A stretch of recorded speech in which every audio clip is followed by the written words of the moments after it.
Professor Patricia Gándara is Professor of Education at UCLA and co-director with Professor Gary Orfield of the Civil Rights Project, which used to be at Harvard, and the West Coast is getting stronger, so it moved from Harvard to UCLA.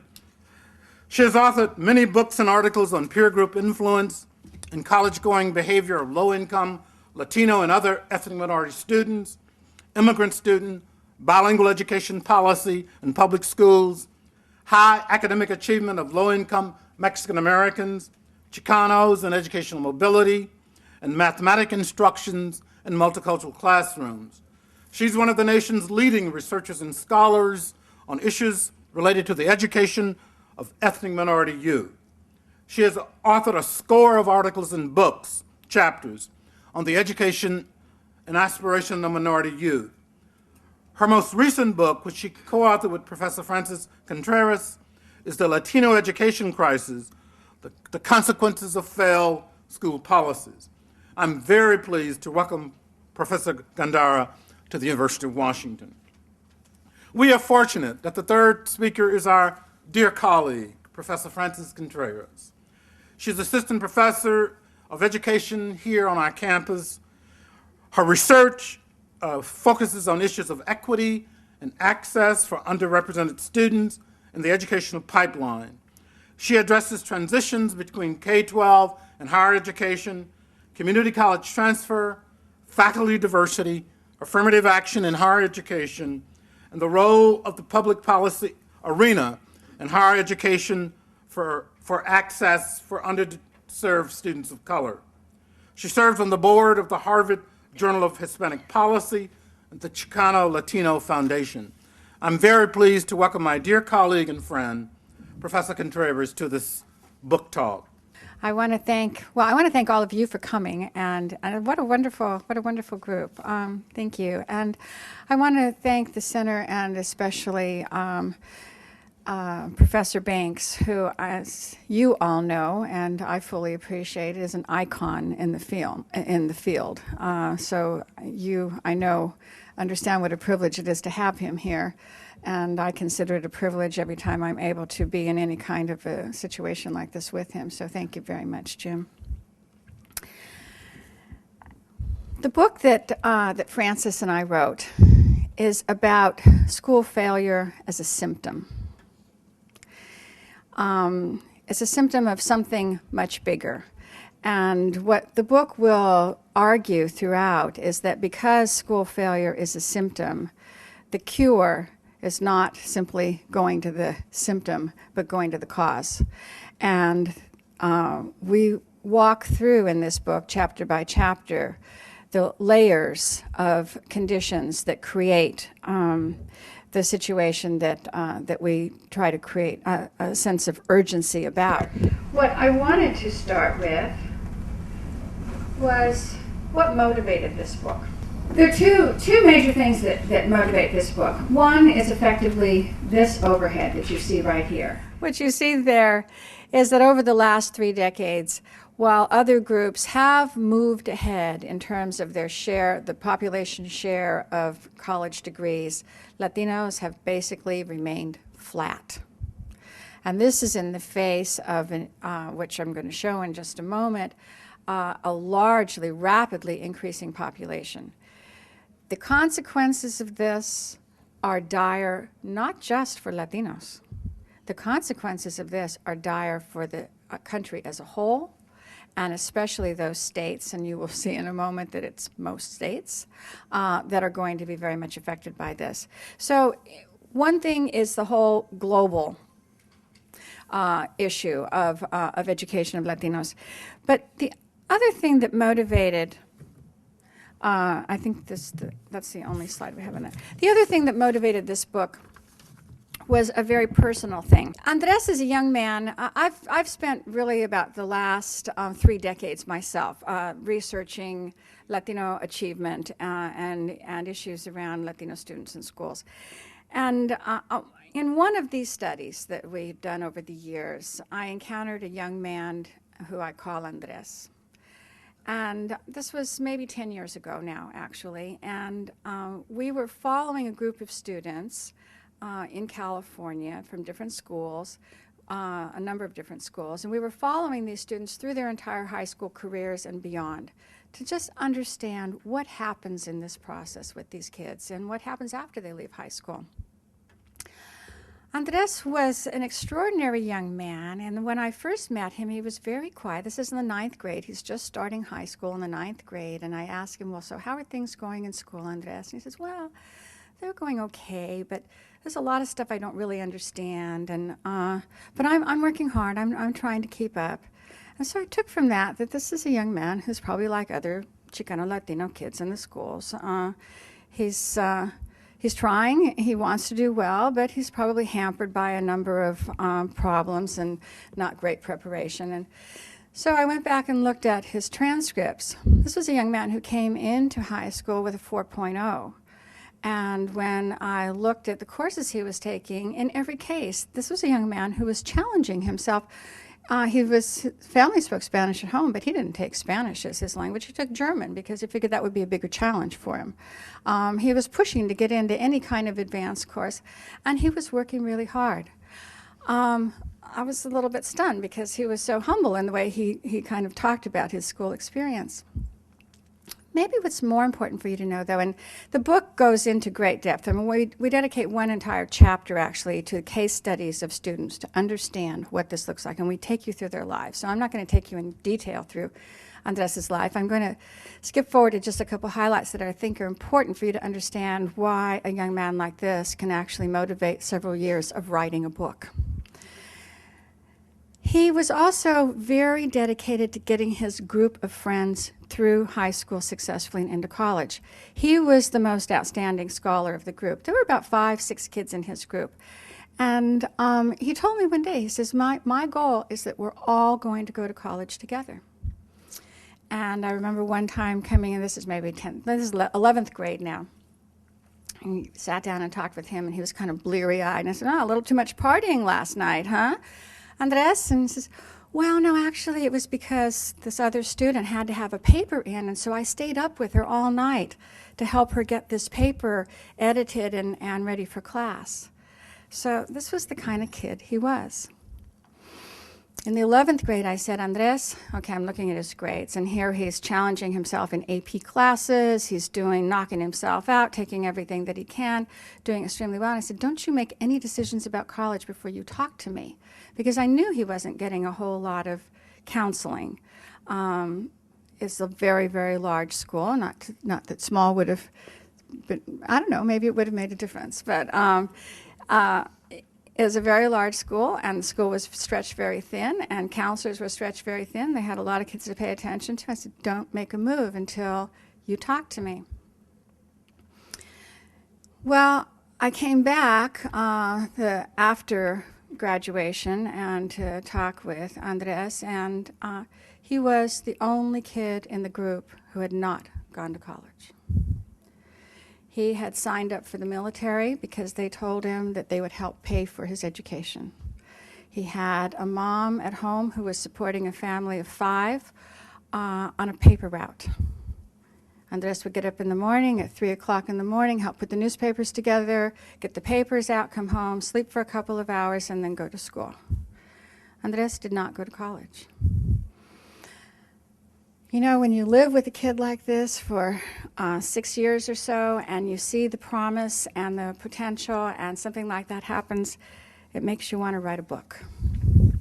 And so that was an impetus. Now, why does this matter? Why does Andres' story matter? Why does one kid that doesn't quite make it through the system matter? Well, it matters because it's not just about one kid. It's about 20% of the population in the United States. It's about 50% of the population in states like California and Texas. It's about the nation's largest minority. And by 2025, it's going to be about 1 in every 4 students in this nation. Right now, 90% of the Latino population lives in these states.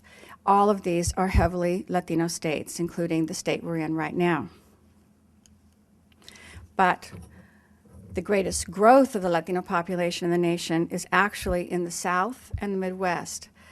If I had the technical skills, I would have overlaid these two maps, and what you would have seen then is that the Latino population is affecting almost every state in the country. There are small pockets where this is not a large population, but those are also the same states in which there are not many people anyway.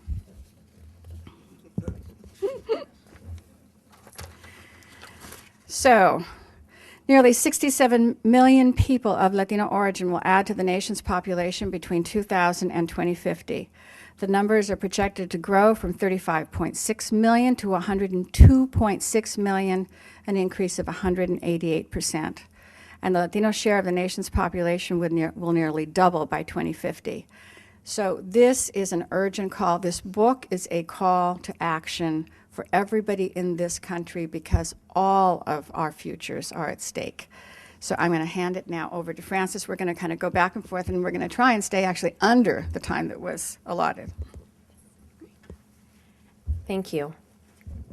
So I'm going to talk to you about the context for Latino education, and I want to thank you all for showing up here today, especially all of my students and undergrads that I see in the room, because you truly are the future that will help us to solve some of these issues. In terms of the context, we have a few chapters that deal with the social context for education and the school context for education, and I'm going to go through some of that data now before we get into some of our recommendations and actually some solutions for you.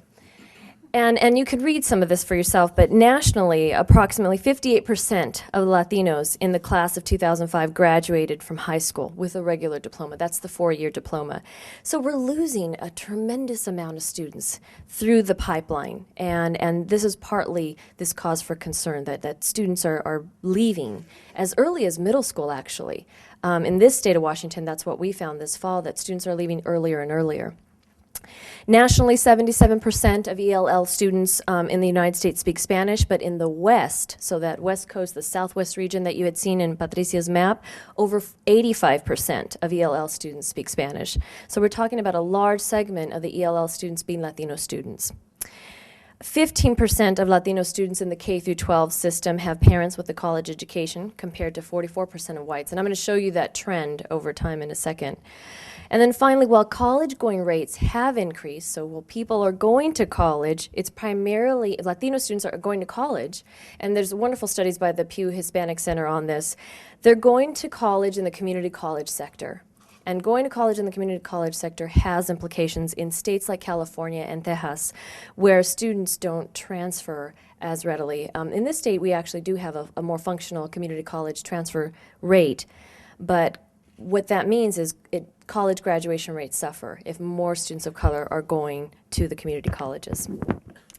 If you look at this trend line, this shows the percent of the K through 12 students with parents who have a BA degree or greater. And again, this speaks to this social context for education. What is the social capital that Latino students have in educating their children? So what you see are just large gaps, and I'm just going to follow the Latino line, and here is the white student line. So white students are more likely to have parents with a BA or greater, and it sets up this these uneven inputs that Latino students have exposure to.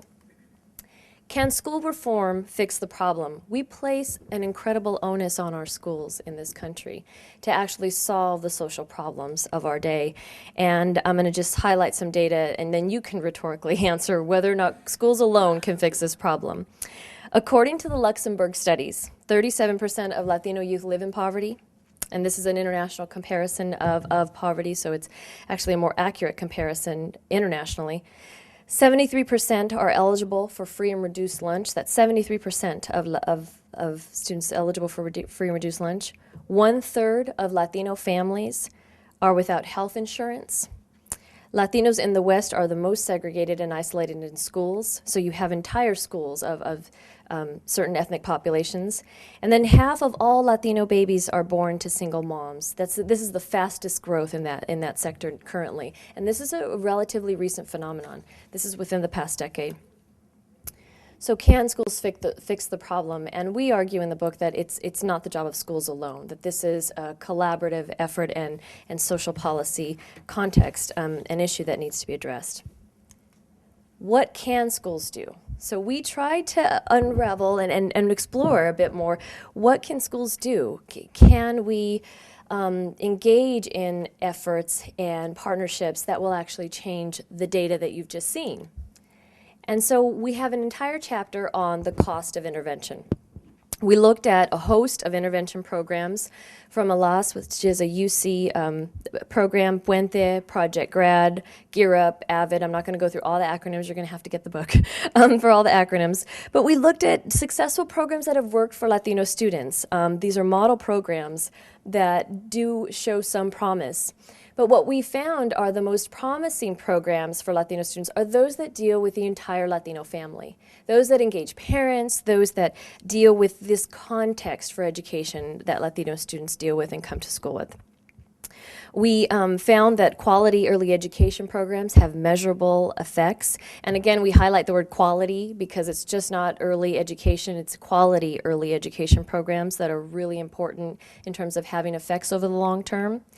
That intervention efforts must complement school efforts. They can't be add-ons or a substitute for quality education service delivery. And then we found that the costs for intervening from preschool through college are considerably less. So we tried to estimate, if you were to look at this continuum of education, we tried to estimate what it would cost at every stage, and we found that it would cost far less than the cost of unemployment, than the cost of a student graduating high school, and then the benefits are immeasurable, which Patricia will get to in a bit. I told you we were going to be hopeful. So I'm going to focus on another chapter that leads to this. We saw intervention programs, we talked about intervention programs, but another chapter of ours looks at what are kids doing that are beating the odds. And similar to what Gil had talked about, that these students navigate school a bit differently, and that's what we found. We found that Latino high achievers are really busy. They're busy kids. And I've told this before down at the crowd at UCLA, which I was fortunate, my parents were in the audience. My parents used to say, a busy kid, especially my father, a busy kid is a good kid. So you show me a busy kid, and that kid is likely to be a good kid. That kid is likely to have meaningful interaction with other peers. And that's exactly what he did. Anything we were interested in, provided it didn't cost too much money, playing the violin, little league, soccer, softball, you name it, we did it and we tried it. And that was their philosophy. We're going to keep you busy. We're going to keep you engaged. We're going to, make sure that we're fostering some leadership in our children. And that's what we found with the high achievers. And they found different avenues to become involved in school. Maybe not necessarily from their parents, maybe not being force-fed like my father, and literally took us places and said, you're going to try this. But, or my grandfather wanted me to be a mariachi, and that's why I played the violin. So there were some pressure from my family for specific activities. But the kids that are beating the odds were very interested and engaged. And we also found that several activities positively influenced achievement, which was surprising for us and leaves us hopeful, that being involved in a host of extracurricular activities influences achievement on the SAT math. We use the SAT math, and then we use GPA in school. We found that these are the most significant activities. Being involved in an honors program, so having access to a rigorous curriculum. Unfortunately, all Latino students don't have access to a host of AP classes or rigorous curriculum, or they're tracked out of a college-going track. We found that playing an instrument, being in the band, those kids in the band carrying their instruments are very inclined to be high achievers. And we attribute this to the discipline that it takes to actually sticking with an instrument, learning a different language, right, the language of music, that keeps them engaged in high achieving. Being involved in student government, so students that were leaders, students that were running ASB, that were actually being engaged, it contributed to not only their public speaking, their interpersonal skills, but it also contributed to their achievement. Latino students navigated school differently, and this was also true for African Americans. We found that Latino students, like African Americans, were more likely to be involved in ethnic activities. So ethnic clubs on their school campuses. One that isn't up here, that is another parallel, is being involved in a religious activity. Latinos were also more likely than their white peers to be involved in a religious activity, and this was also true for African American students. And then finally, we found that Latino students who did work or have an internship, they were less likely to have an internship. I mean, this is just a broad category because we know that Latino students in the schools they attend aren't likely to have access to internship experiences. But the Latino students that did work were receiving some informal mentoring, and that working actually did lead to higher test scores and higher GPAs in schools. And we attribute that, again, to the level of discipline that it takes to actually be able to balance multiple tasks. And the challenge we end up with in the chapter is really this notion of how do you make extracurricular activities curricular? How do you work with schools to make some of these extracurricular activities, a band is a great example, band and playing an instrument. How do you make sure that there are the resources and the infrastructure for the success that some of these activities lead to? I'm going to give you a quote from one of the resilient high achievers that I interviewed, because the students from the state of Washington, and I thought it would be nice to give you some of our own data. But Patricia and I relied on several studies. There are countless studies that she has done. It's just an amazing list of studies that she has drawn upon, and then a few studies that I have done here in Washington. And this is a quote from a resilient high achiever that talks about what they've had to overcome to make it. And this student is now a Gates Achiever Scholar. Many people have put me down. They think that because I'm not able to speak the language, well, that I'm ignorant. I've struggled and proved so many people wrong. So many teachers back in Yakima told me that you should go to community college because you do not have the language skills to do well in college. This was a common theme. One, the role of teachers and counselors. There were negative messages, but there were also positive messages that high achievers were experiencing in their school context. But also this issue of language, particularly for English language learners. They had to overcome an additional layer of hurdles in terms of getting their linguistic skills up to a level where they could compete with their peers. And with that, I'm going to turn it over to Patricia because she's going to talk to us about why we need to act now. The consequences of not doing something very urgently. By 2020, if we do not change the path that we are currently on, and 2020 is not that far in the future. Well, let me tell you first where this data comes from. The National NCHEMS, the National Center for Higher Education Management Systems, collects higher education data and data on students college going across the country. And the National Center for Higher Education and Policy in Northern California took this very large study, broke it down, and looked at the potential outcomes for various states as well as the nation as a whole. This was all published at the end of 2005. What they found was that by 2020, the nation as a whole is on the pathway to see a 2% drop in per capita income if we do not do something then, in 2005, about changing this pathway. And to put that into context, a 2% drop in per capita income, it's important to know that over the prior 2 decades, from 1980 to 2000, the nation as a whole experienced a 40% increase in per capita income. So if you juxtapose those, in other words, the economy that was operating up until 2000 was operating on the basis of a very strong economic engine that was driving per capita income up. We are looking at the potential for not just a static situation, but a decline in that because of our failure to educate these very large populations, Latinos and African Americans. States like California and Texas are predicted to decline in their per capita income between 5 and 11% by 2020. High Latino states will be unable to fill the existing college-level jobs.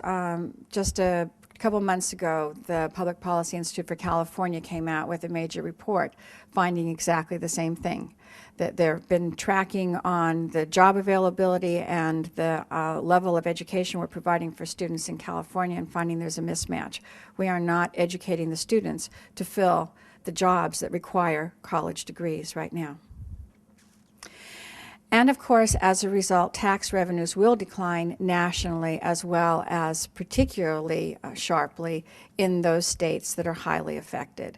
So if people aren't concerned about this as a moral issue, if people aren't concerned about it as a social issue, something, the kind of society that we want to build, then we argue people should at least be concerned about this as an economic issue, because this is going to hit everybody in the pocketbook.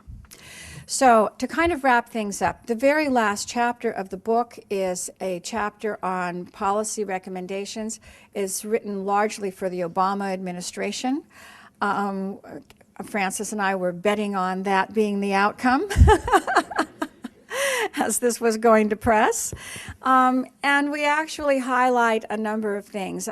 As we've said, the book argues that this is going to require a partnership. This is not, we have a situation that is so grave, it will not be solved by school reform. School reform is important. It has to go forward. There are things that we must do in our schools to support these students, but it's not going to happen as a result of simply doing school reform. So among the policy recommendations that we discuss rather fully are the critical importance of early childhood education, preschool for these children, high-quality preschool that is sensitive to language and culture. If we go out there and we do a one-size-fits-all for these kids and we give them some kind of something that everybody is getting, that is not going to change the circumstances. It is going to have to be targeted to the population. We have, across the nation, more than 40% of classrooms across the nation have English learners in them. The great majority of those English learners are Latino students. And yet, across that 40% of classrooms in the country, only 5% of teachers are bilingual, can actually speak to their kids, speak to their children's families. Only fewer than a third of those teachers have any training whatsoever to instruct these children. They are being sent to their classrooms and they are saying, now what? What do I do with these kids? We really need a campaign to bring more folks in from these communities as teachers. And we could approach this in a multi-pronged fashion so that we both stimulate the pipeline to college, while we also produce teachers for these children who can actually address their needs and involve their parents in the schools. Latinos in the West, in particular, are the most segregated ethnic group, other than whites, in the schools. These kids tend to go to schools in which almost everybody else is just like them, and that creates a deficit of social capital. You don't learn what's going on in the world outside if nobody in your school is from the world outside, and it creates this enormous linguistic isolation that makes it very difficult to join the mainstream of English language learners when you don't find those people in your environment. And so really I think it was actually recommendation number one. We need to do something, and we suggest some things. There have been federal programs. There are state programs that can be enacted to break down this, this residential and the schooling isolation that these children are being raised in. We have programs that are effective for kids who come to school speaking Spanish or come from homes where Spanish is spoken, even if it appears that the children are English speakers. Dual language programs that have shown great benefits for both English speakers and English learners. We need to put more resources behind developing these kinds of programs because they also break down this isolation that the kids are experiencing. And I'll just end on one note. This is not a lot of kids but this is a critical resource in our community. The students, the children who came here when they were 2 years old and 3 years old, who've never known another country, who've grown up in the U.S., gone to the schools here, and done well, excelled, and then they find themselves graduating from high school and in many heartbreaking circumstances for the first time finding out that they're not citizens. And now all dressed up and nowhere to go. We need a DREAM Act. And so we push for that here in the book, that this needs to be the first place of, the first piece of immigration reform, and hopefully a larger, more comprehensive immigration reform after that. So that gives you a quick synopsis. Thank you very much for your attentiveness, and I think we've left enough time for some discussion, right?